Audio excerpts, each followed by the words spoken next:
दिख ही नहीं रहा, पूरा वाइट वाइट पर्दा।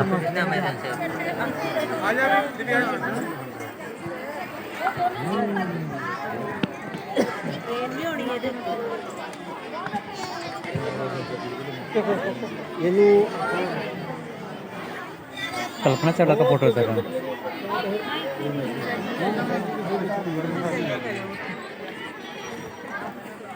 ਤੁਹਾਨੂੰ ਦਿਖਾਉਣ ਜਾ ਰਹੇ ਹਾਂ ਉਹ ਹੈ ਐਵਰੈਸਟ।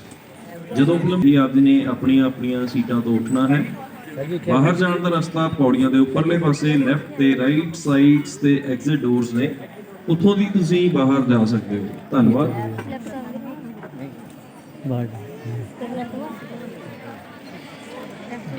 हम इधर जाएंगे, लेफ्ट दोनों है। लेफ्ट पूछी थी किधर है, एग्जिट नहीं पूछा मैंने। इधर लेफ्ट लेफ्ट इधर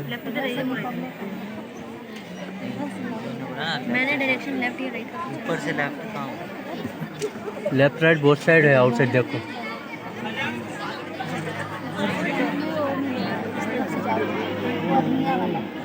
हाँ इधर सही जगह देखती है ना, ਆਪਾਂ ਉਹਦੇ ਵਿੱਚ ਬੈਠੇ ਆ। ਜਿਹੜੀ ਕੋਈ ਬਾਤ ਨਹੀਂ ਦਿਖਦੀ ਆ। आप बंद करो।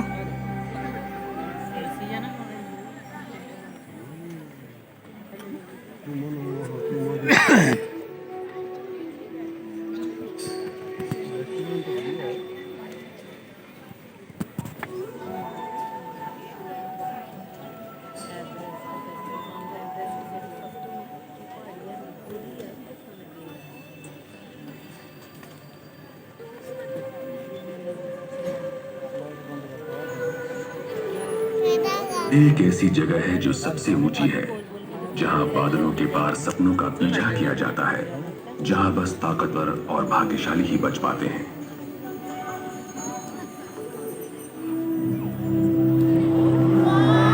संसार की सबसे ऊंची चोटी, जहां हवा पर चल रहा है,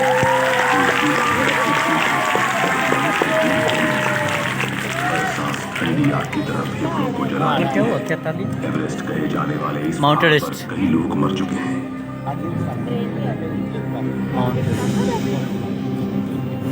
अच्छा, माउंट एवरेस्ट दिखाएगा आज।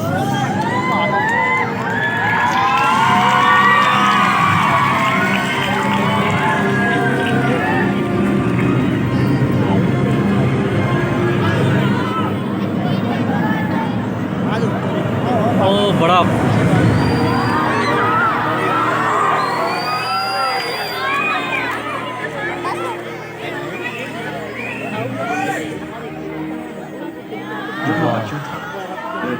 माउंट एवरेस्ट देवताओं का निवास है। मेरे लोग शेरपा बौद्ध हैं। शेरपा। एवरेस्ट को हम शिखर पर रहने वाली देवी चोमोलुंगा के नाम से बुलाते हैं। 50 से भी अधिक सालों तक जिसने भी इस पर चढ़ने की कोशिश की वो असफल रहा या मर गया। 50 साल के ऊपर वाला। 1953 में दो पहले पर्वतारोही शिखर पर पहुंचे, एडमंड हिलेरी और मेरे पिता तेंजिंग नोर्गे। अच्छा, ये बंदा पूरा खुद है, उसका बेटा वो भी चढ़ा खुद भी। जब मैं सिर्फ 5 साल का था तो मैंने पहाड़ के देवताओं के नाम घी के दिए जलाए थे। इन्होंने शिखर पर मेरे पिता की रक्षा की थी।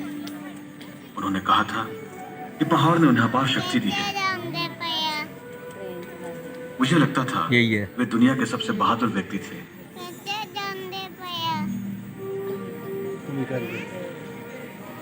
एवरेस्ट पर उनके चढ़ने के 43 साल के बाद अब शिखर पर चढ़ने की मैं अपनी तैयारी कर रहा हूँ। लगता है ये तो मेरे खून में ही है। सबसे पहले मैंने सीखा खुद को रोकना। यही एक तरीका है जिससे आप बर्फीली ढलान पर गिरकर फिसलने से स्वयं को बचा सकते हैं। यही है, ये बंदा है। रोका कैसे जा सकता है वो, उसका लड़का। एवरेस्ट की चोटी के पास फेस करीब 1 मील ऊंची बर्फ की दीवार है। मेरे पिता उस पर चढ़ गए थे और अब 43 साल बाद मैं उसी रास्ते चढ़ूंगा। इस वसंत में जैमलिंग एक एवरेस्ट अभियान में शामिल हो जाएगा, जिसके सीटर की एक तीसरा सोलो एवरेस्ट पर चढ़ साइकिल से जा रहा है। ये वह रोज अभ्यास करते हैं इनका छुट्टी भी काटे सकते हैं। अरे ऊबड़ खाबड़।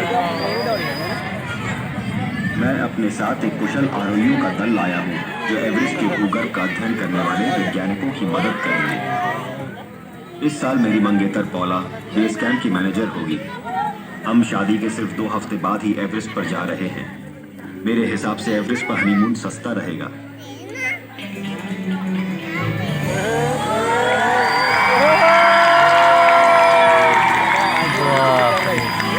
ये कैसे जा रहे हैं ये? बाप रे, घुमा रहा है ऐसे। खड्डा में गिर गया तो वाह वाह। अरे अरे अरे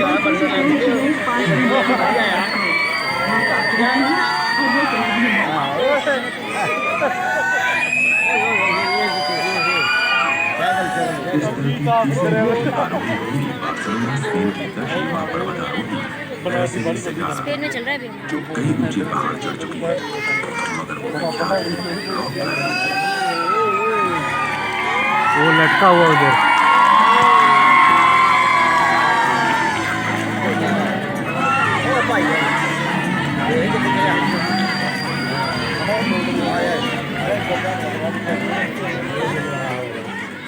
मुझे समंदर के किनारे समय बिताना अच्छा लगता है, लेकिन पर्वतों पर चढ़ना उससे भी अधिक।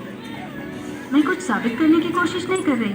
मुझे पर्वतारोहण प्यारा लगता है, ये मेरा पागलपन है बस। बाप रे, चढ़ गया। अगर वो एवरेस्ट की चोटी चढ़ने में सफल होती है तो इतिहास में अरासेली पहली स्पेन की महिला होगी। स्पेन की है।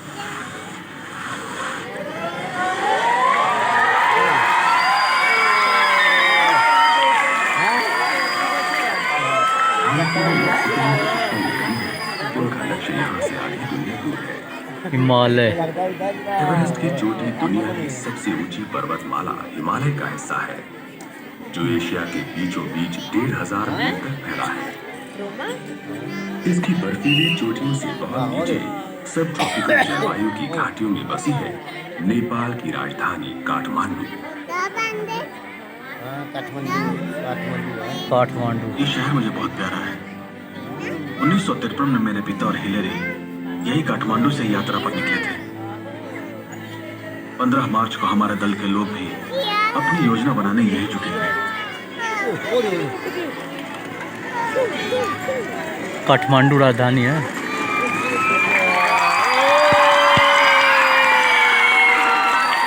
बंदर। अंग्रेज वैज्ञानिक रॉजर बेलन की मदद के लिए पर्वतारोही काठमांडू आए हैं। रॉजर चाहते हैं कि ये दल एवरेस्ट की चोटी पर यंत्रों को रख दे ताकि वो इसके भूगर्भ का अध्ययन कर सके। जापान की सुमियो सुजुकी इस अभियान को डॉक्यूमेंट करेंगे। क्या तुम्हें लगता है कि तुम्हें एवरेस्ट पर चढ़ पाने की शक्ति है? नहीं जानती कि मुझ में कितनी शक्ति है, कभी एवरेस्ट पर चढ़ी नहीं। देखना है मुझे। स्पेन की। हमारे पास कुल मिलाकर 3 टन सामान है जिसमें से आधे से 2/3 शायद खाने का ही है। यही मेरा सपना रहा बचपन से। कोई महीना लग जाता है।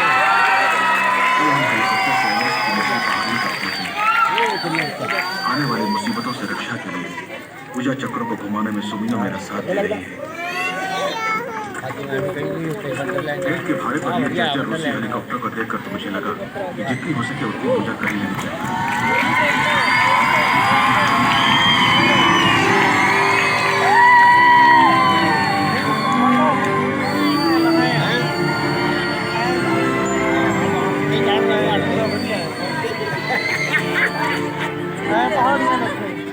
सामान लगना है, हेलीकॉप्टर बेस कैंप की ऊंचाई तक नहीं जा सकता, मगर 9000 फीट तक तो ले ही जाएगा।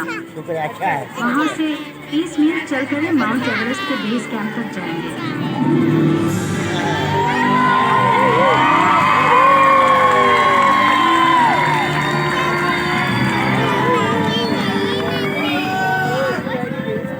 दुनिया की ऊंची से ऊंची चोटियों पर चढ़ना मुझे अच्छा लगता है और अधिकतर तो हिमालय में ही है, और रॉजर को पता है कि ऐसा क्यों है। एरासेली को ऊंचे पहाड़ों पर चढ़ने का नशा है। और वो कैसे बनते हैं, यही जानना रॉजर विलम का उद्देश्य है। महादेश वस्तुतः घूमते हैं और जब दो विशाल पृथ्वीखंड टकराते हैं तो पत्थरों को कहीं जाने के लिए जगह तो चाहिए ही और वो ऊपर जाते हैं। इसी टकराव ने हिमालय पर्वतमाला को ऊपर करीब 10 करोड़ साल पहले भारत कहा जाने वाला भूटान अपने उत्तर एशिया की ओर खिसक गया।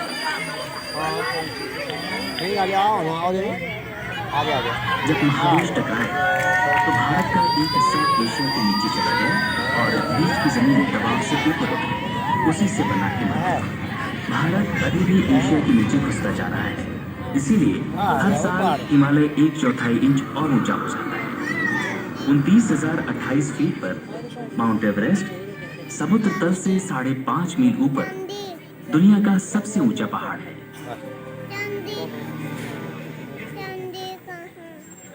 भूखंड की छोटी छोटी गतिविधियां ऊंचे पहाड़ों को जन्म देती हैं और रॉजर अपने जीपीएस यंत्रों से उन्हें रिकॉर्ड कर लेते हैं।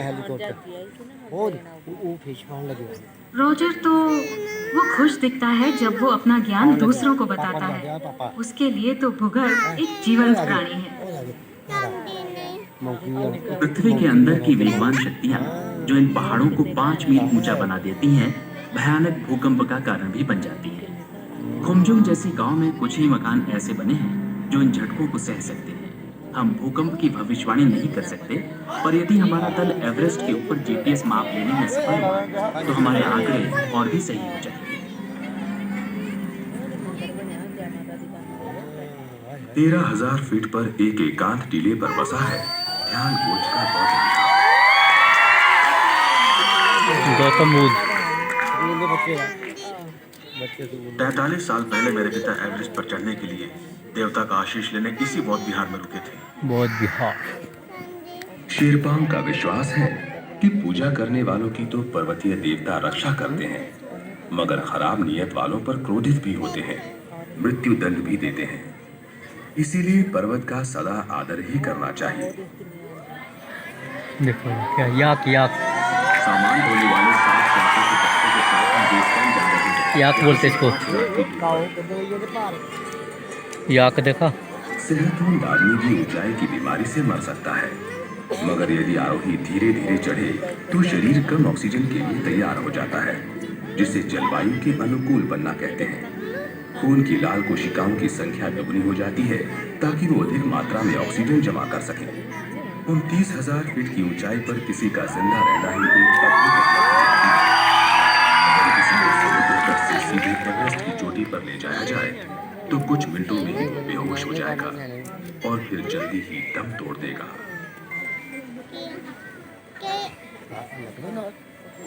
पत्थरों के ये स्मारक जिन्हें यहाँ चोरतन कहते हैं, एवरेस्ट पर शहीदों की यादगार है। खुम्बू पहुँचते ही इन चोरतनों को देखकर पहाड़ों पर मरे लोगों की याद आती है, जिन पर हम चढ़ने गए।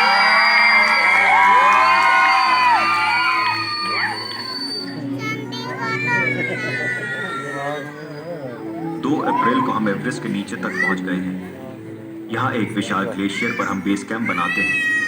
हमारे कैंप के पास दर्जनों दूसरे कैंप लगे हैं। सभी की मंजिल एक ही है, वो चोटी जो अब सिर्फ 2 मील ऊंची है। एड को फिक्र है कि पहाड़ पर कुछ ज्यादा ही दल जमा हो गए हैं, जिनमें से कुछ संचालन के इस बेस कैंप से सामान का भार बांटने और मजबूत शेरपाओं द्वारा ऊपर भेजने की जिम्मेवारी जैमलिंग की है।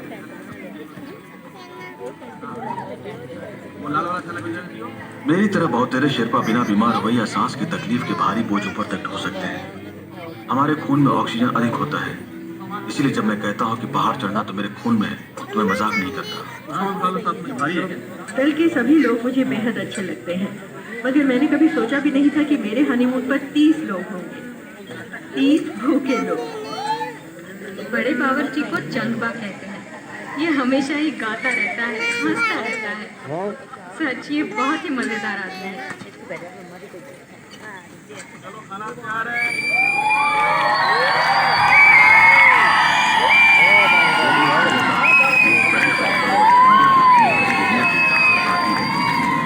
काले काले कैमरा का हो बड़ा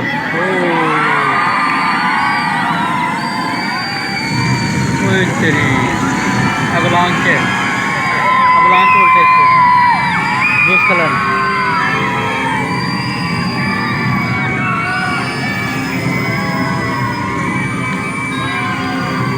बर्फबारी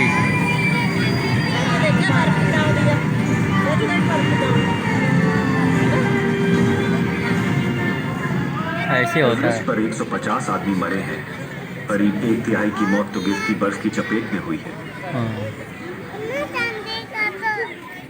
हम लोग उसी रास्ते से जाएंगे जिससे 1953 में मेरे पिता और एडमंड हिलेरी गए थे।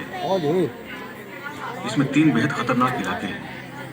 पहला है खुम्बू का हिम प्रपात, जहाँ बिना किसी चेतावनी के बर्फ के बड़े स्तंभ गिरते रहते हैं। ऐसे ऐसे जाना है। इसके ऊपर है 4000 फीट ऊंची बर्फ की सीधी खड़ी दीवार, लुत्से फेस। और तीसरा खतरनाक इलाका है चोटी के पास का दक्षिणी पूर्वी रिज।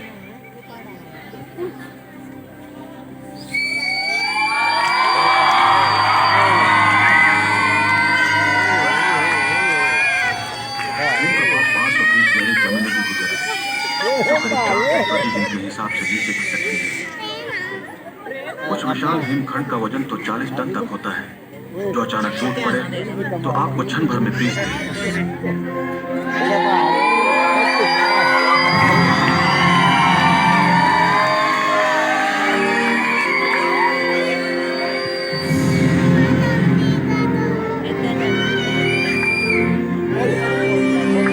बड़ी सीढ़ी भी लगे है। हिमप्रपात में सीढ़ियां खूब काम आती हैं। उसका अभ्यास होने में मैं शुरू में ही गिरना पसंद करती हूँ कि बाद में मुझे फिर गिरना नहीं पड़े। कांटा है।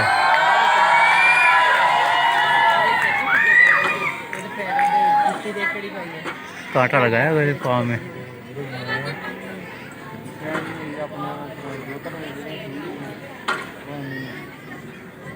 जब आप नीचे की ओर देखते हैं तो अंदाज नहीं लगता कि खाई कितनी गहरी है। मैं तो पता भी नहीं करना चाहती।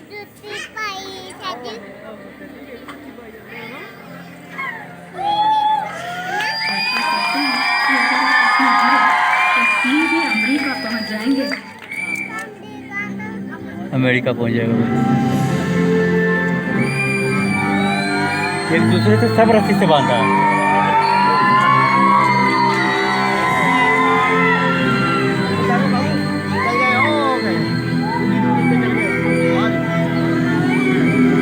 अब उसको खींच रहा है।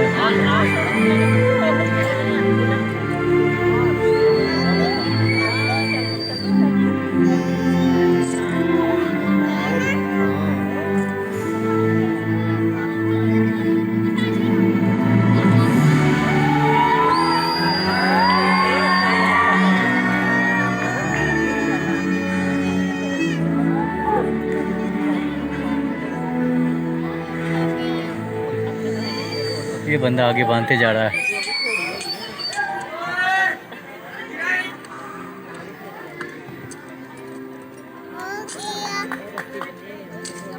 सबसे आगे ये बांध रहा है भाई।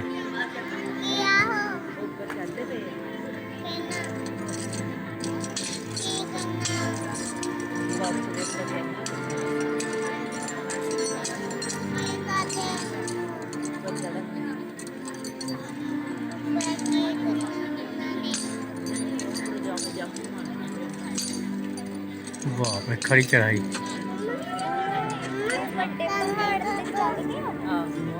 लास्ट है अभी। हिमप्रपात के बाद हम नदी के अंदर पहुंचते हैं। यहाँ अपने को जलवायु के अनुकूल बनाने के लिए कुछ हफ्ते रुकना पड़ेगा।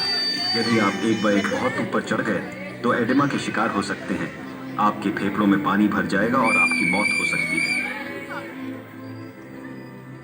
बीच के कैंप में आरोही को और भी पानी पीना चाहिए जो इन्हें बर्फ गला के मिलता है। यहाँ सूखी हवा हर सांस से नमी खींच लेती है और फिर होने लगती है खांसी। ऐसी ही खांसी के दौरे से सूमियों की 2 पसलियां चटक गई हैं। नीचे बेस कैंप में जाने वाला हर मजदूर पौला के पास यहाँ का वीडियो ले जाता था। पौला देखना चाहती थी कि मैं ठीक ठाक तो हूँ। आखिरकार ये हमारा हनीमून था। अब खाने जा रहे हैं स्लाइस्ड हल्के भुने स्पैम और साथ में थोड़ा मस्टर्ड। लगता है एडवांस्ड बेस कैंप में नाश्ते के समय है। ये तो बहुत बोरिंग है। आइसक्रीम की सोच रहे हैं। साजन चॉकलेट और ऊपर से क्रीम की टॉपिंग, मजा आ जाएगा।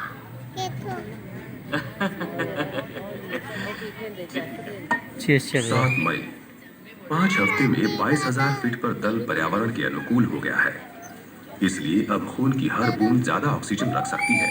अब ऊपर चढ़ने के लिए सब तैयार है, मगर इस वक्त एवरेस्ट का शिखर तूफानी बर्फीली हवाओं की चपेट में है। करीब पूरे साल तूफानी हवाएं एवरेस्ट को चढ़ने के लायक नहीं रहती। सिर्फ मई में कभी एक हफ्ते शांति रहती है, मौसम साफ मिलता है और तभी आप चुपके से शिखर पर जा सकते हैं। अभी भी वहाँ हवा तेज थी, इसलिए मैंने चुपचाप बैठना ही ठीक समझा। आसान नहीं है देखते रहना कि दूसरे दल तो बढ़ते जा रहे हैं और आप शिखर तक पहुँचने का कोई मौका गवा तो नहीं रहे। दूसरे 12 दलों में सबसे बड़ा दल है न्यूजीलैंड के मेरे अच्छे दोस्त रॉब हॉल का, एवरेस्ट का एक बहुत अनुभवी आरोही।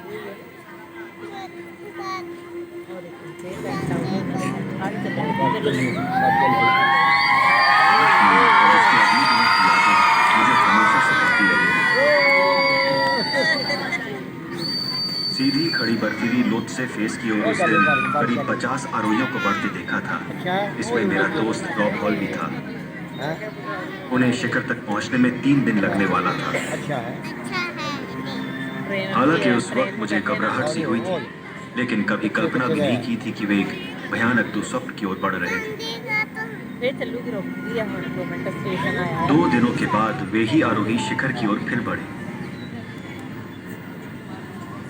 उस दिन कुछ देर बाद बिना किसी चेतावनी के पहाड़ के ऊपरी हिस्से को एक भयंकर तूफान ने भेद दिया। लगभग 2 दर्जन आरोही शिखर के रास्ते में बिखरे चढ़ रहे थे। कई तो इतनी ऊंचाई पे थे कि उनका सुरक्षित नीचे आना संभव ही नहीं था। दिन के आखिरी पहर में कुछ एक आरोही किसी तरह हाई कैंप तक वापस लौटे, मगर औरों की उम्मीद जाती रही। एवरेस्ट पर तूफानों में लोग पहले भी फंसते रहे हैं, शायद ही लोग बच पाते हैं।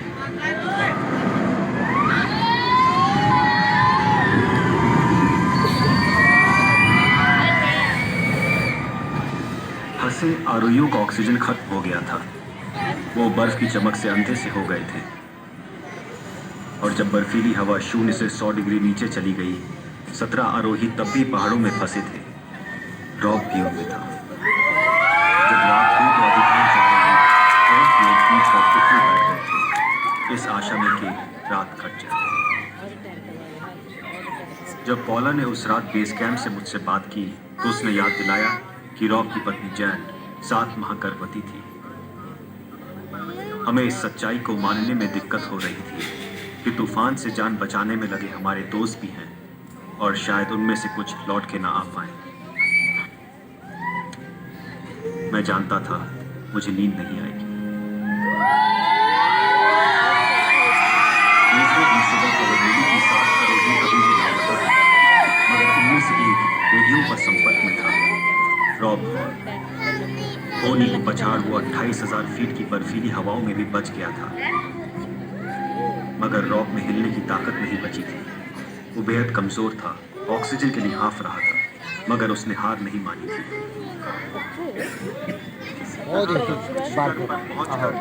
रॉब से रेडियो पर बात करना बहुत ही कठिन था।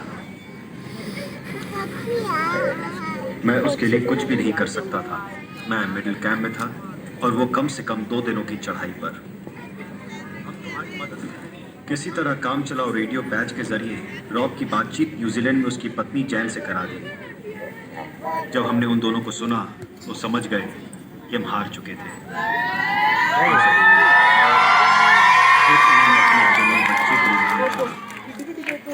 और रॉब 0 से नीचे के तापमान में सो गया, लेकिन उस रात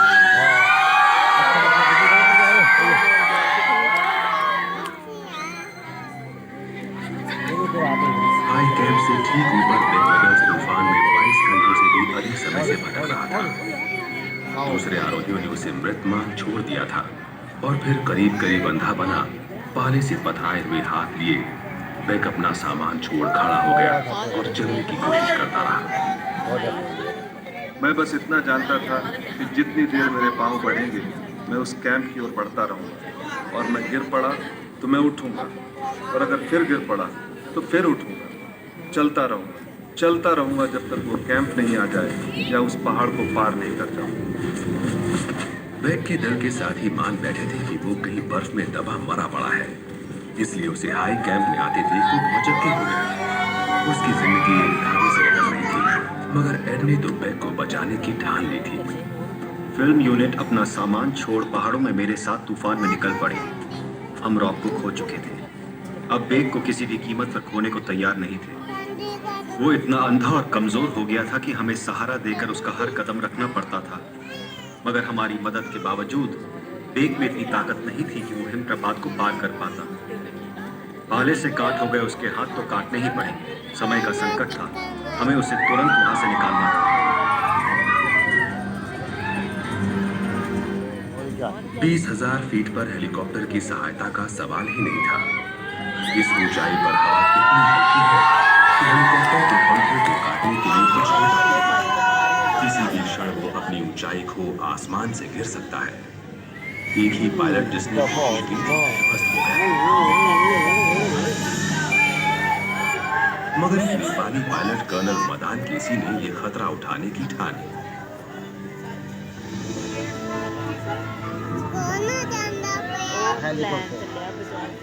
जब हेलीकॉप्टर ने हिमप्रपात के ऊपर उड़ान भरी तब भी बेक का बच पाना असंभव लगता था। पायलट के उतरने में दिक्कतें आ रही थी। कोई नहीं जानता था कि वो कब टकराएगा। हम लोगों ने बैग को अंदर डाला और सांस रोक ली।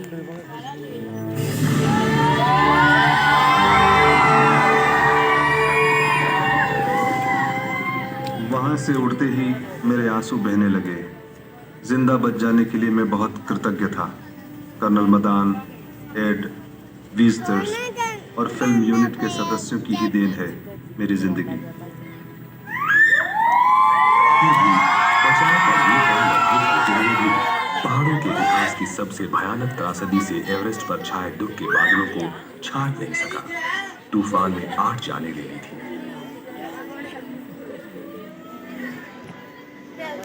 हम सभी बेस कैंप उतर गए। देर तक फॉल और मैं एक दूसरे को खोजने पर लगे। त्रासदी ने हमारे दल को, खासकर मुझे तो हिला के रख दिया था। रॉब मेरा करीबी दोस्त था और उसकी पत्नी और 7 मास के गर्भ के बारे में सोच और ये कल्पना कर कि मेरा दोस्त अपने पहले बच्चे के जन्म पर वहाँ नहीं होगा, बहुत ही दुख होता था।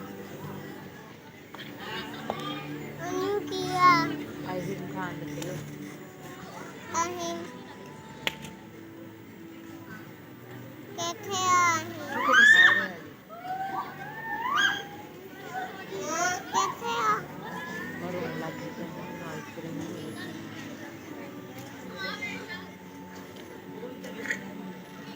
मुझे वो रास्ता अच्छा नहीं लगता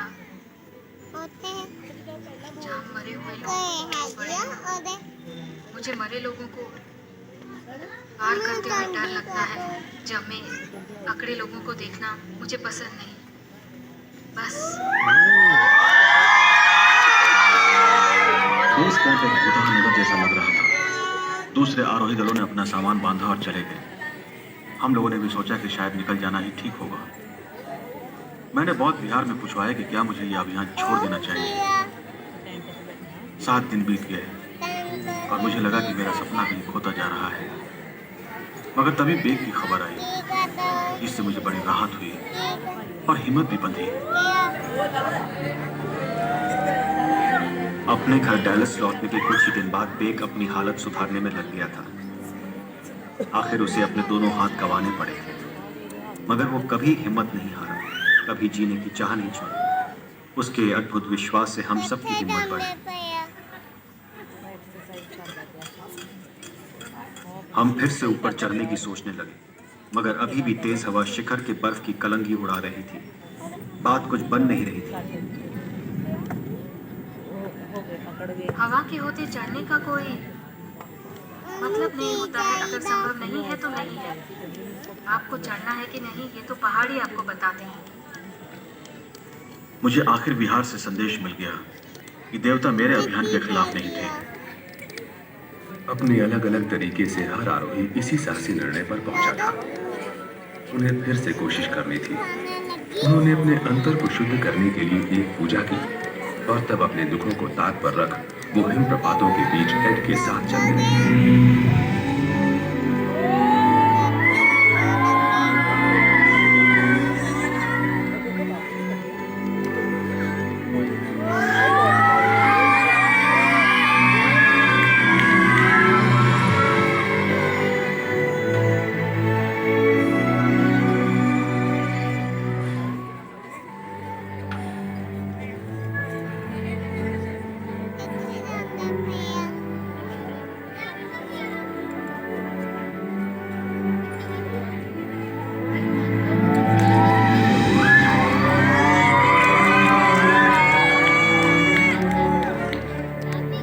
जब हम मिडिल कैंप पहुंचे तब भी ऊपर हवा बहुत तेज थी।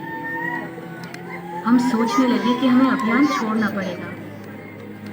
शेर्पाओं को डर था कि हवा के लक्षण ठीक नहीं थे। जब दूसरे शेर्पाओं ने कहा कि वो डर रहे थे तो मैंने वही कहा जो मेरे पिता ने सिखाया था। एक आरोही को सदा पर्वत का आदर करना चाहिए। मेरा मन कतई तैयार नहीं था कि एक फिर से चोटी पर चढ़ने का प्रयास करे। फिर भी मैंने हिम्मत बटोरकर कहा कि जाओ। ये मेरे जीवन का सबसे कठिन फैसला था। हमारे पास समय की कमी थी। हमने फैसला किया कि शिखर पर भयंकर हवा के बावजूद हमें और ऊपर जाना होगा कि जैसे ही हवा रुके हम चोटी पर जा सकें। मगर पहले हमें लोथ से फेस चढ़ना होगा जो 2 दिनों की जानलेवा चढ़ाई होगी।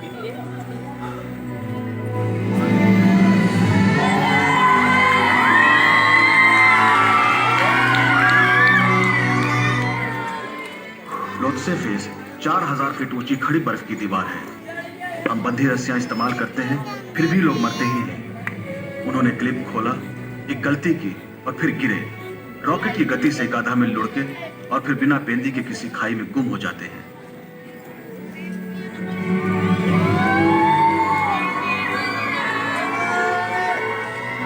यहाँ ऊपर हम सचमुच ऑक्सीजन की कमी महसूस करते हैं और एवरेस्ट पर यह सबसे बड़ा खतरा है। दिमाग को ऑक्सीजन कम मिलने से ठीक से सोचना मुश्किल होता है। शराबी की सी हालत हो जाती है। आपको लगता है आपका दिमाग चुस्त है मगर ऐसा है नहीं।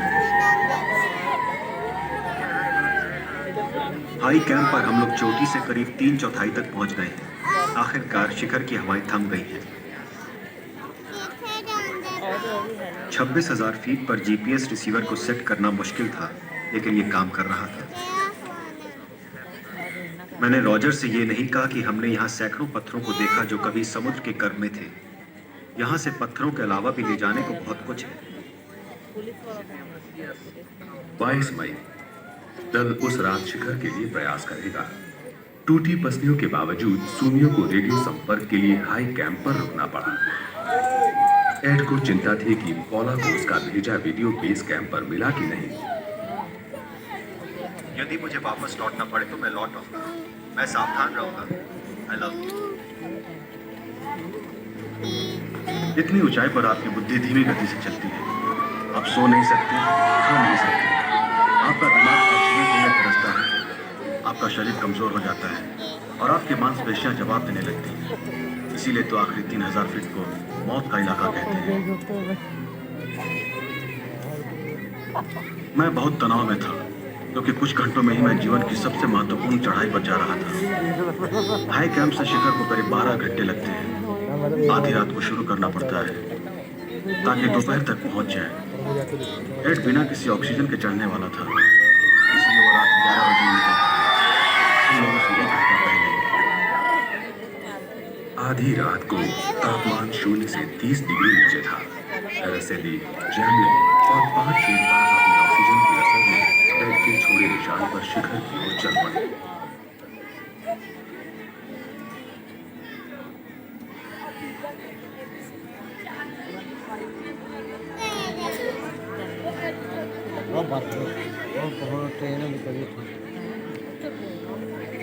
रात में गॉगल्स और ऑक्सीजन मास्क लगाकर मुझे लगा जैसे मैं चांद पर हूँ। दूसरे भी करीब ही थे, मगर हम कभी बोले नहीं।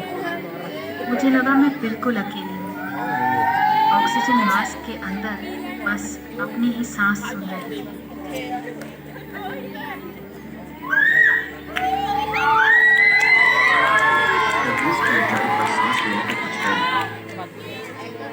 समुद्र तट का बस 1/3 ऑक्सीजन है यहाँ। पानी में डूबते वक्त शायद ऐसा ही लगता होगा। आप लड़खड़ाते हैं, बढ़ते हैं, आपकी मांसपेशियों से शक्ति की हर बूंद चुक जाती है। आपको बस पूरी हवा नहीं मिलती। सूरज निकला, मगर जब भी मैं दूसरों के इंतजार में रुका, मैं ठंडा पड़ने लगा और मुझे आगे बढ़ना ही पड़ा।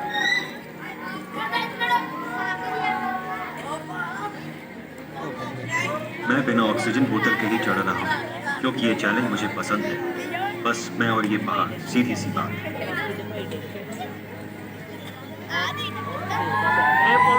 अच्छी खबर है।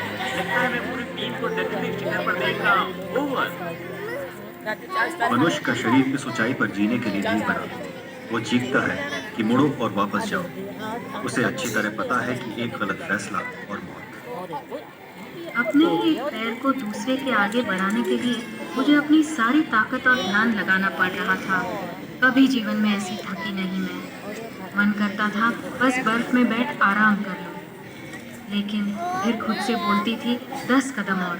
बस मैं चलती और चलती गई।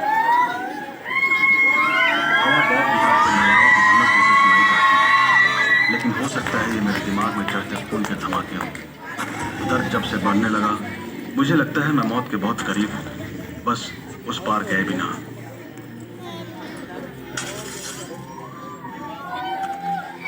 हर आधे घंटे में सोनू को रेडियो करती रही। क्या ऐसी कोई खबर है? कोई खबर? मैं जानता था कि रॉब मुझे कहाँ मिलेगा, बर्फ में जमा हुआ। जब मैं वहाँ पहुँचा तो उसके बगल में बैठकर रोया। बस एक बार उसकी दोस्ती भरी न्यूजीलैंडी जुबान सुन लेना चाहता था। जब मैं आगे बढ़ा तो लगा पता नहीं एकदम क्षणभंगुर, मगर तभी मैंने जो आवाज़ सुनी वो पौला की थी। रेडियो पर उसकी आवाज़ की गूंज। मैंने कहा इस पहाड़ पर ऐसे चढ़ो मानो पहले कभी चढ़े ही नहीं। उसने कहा वो बहुत भावुक हो उठा था और वो पूरे रास्ते वही सोचता रहा।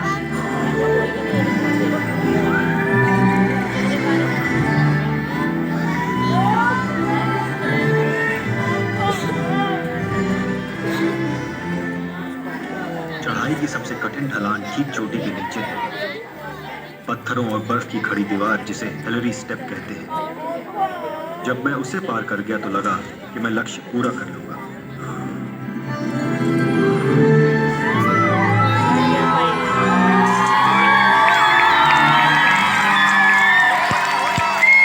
मैंने पौला को रेडियो किया और बताया कि मैं सफल हो गया हूँ। मगर बिना ऑक्सीजन, एरासिली और जैमलिंग के इंतजार में मुझे ठंड जकड़ने लगी थी। नीचे उतरते समय उनसे मिला।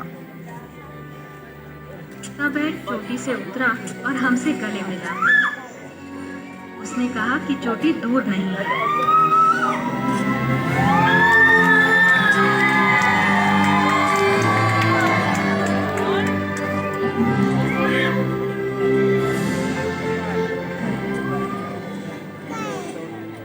घंटे की चढ़ाई के बाद मुझे ध्यान रखने में बहुत मुश्किल हो रही थी।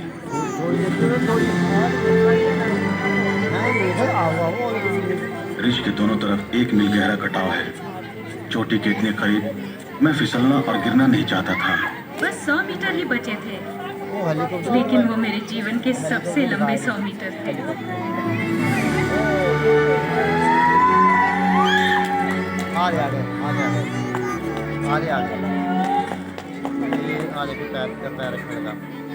पहाड़ों पर 9 लंबे हफ्तों के बाद वो सफल हुए और एरासेली सेगारा दुनिया की सबसे ऊंची चोटी एवरेस्ट पर चढ़ने वाली स्पेन की पहली महिला बन गई।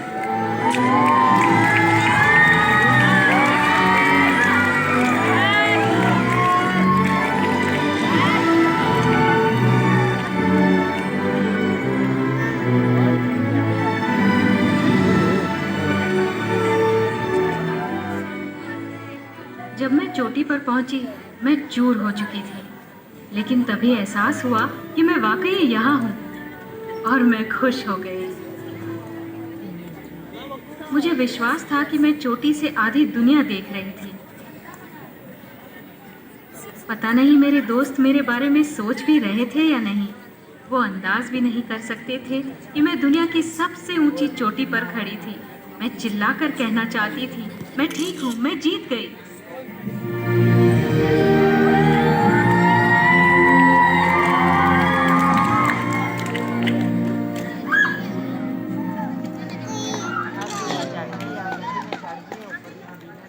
ठंडे हाथों से ही मैंने जैमलिन की तस्वीरें खींची।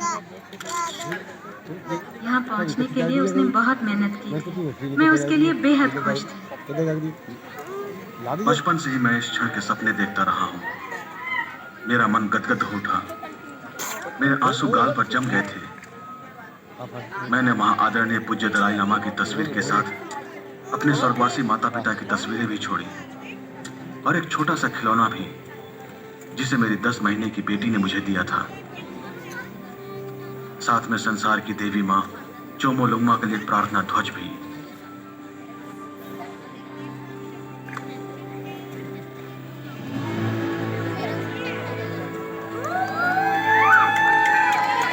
नीचे उतरते वक्त हम सावधान थे, कोई गलती नहीं, लेकिन अपने दोस्तों से बेस कैंप में मिलने की जल्दी थी हमें। वो बहुत नीचे, बादलों के भी नीचे, 2 दिन दूर था। 2 महीने पहले एड जैमलिंग और एरसलिन सोच भी नहीं सकते थे कि वो एक ऐसी विपदा के करीब हो सकते थे जो सारी दुनिया को स्तब्ध कर देगी। मगर ऐसी भयावह और कठिन स्थिति में भी इन लोगों ने साहस और मर्यादा से काम किया। जिंदगी में किसी को देखकर मैं इतना खुश कभी नहीं हुई।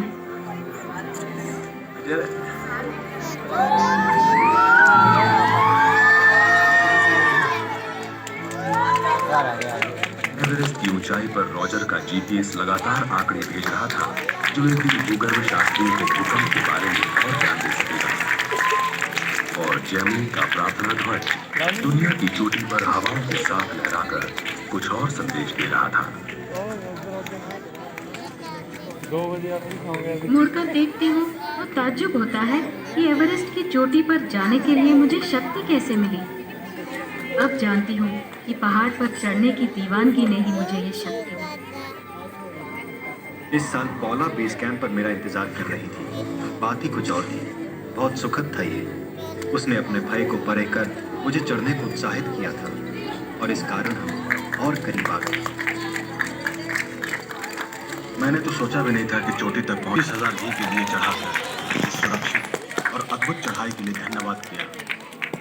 एड, पौला, एरासेली, सुमियो और रॉजर और सब शेरपा थे वहाँ, बाबा चिचांगवा भी। हम सब ने साथ साथ काफी कुछ झेला था। मेरे पिता एक हीरो थे। बचपन से ही वे मेरे आदर्श थे। मेरे लिए वे अब भी धरती के सबसे बहादुर आदमी हैं। मैं जानता हूं कि मुझे एवरेस्ट की चोटी पर देखकर वे हंसे होंगे। कहा होगा, जैमलिंग मेरे बेटे, मुझे मिलने इतना लंबा और कठिन रास्ता तय करने की क्या जरूरत थी। जैसे कि उन्हें हमेशा से पता था कि मैं पहाड़ के लायक ही बना हूं।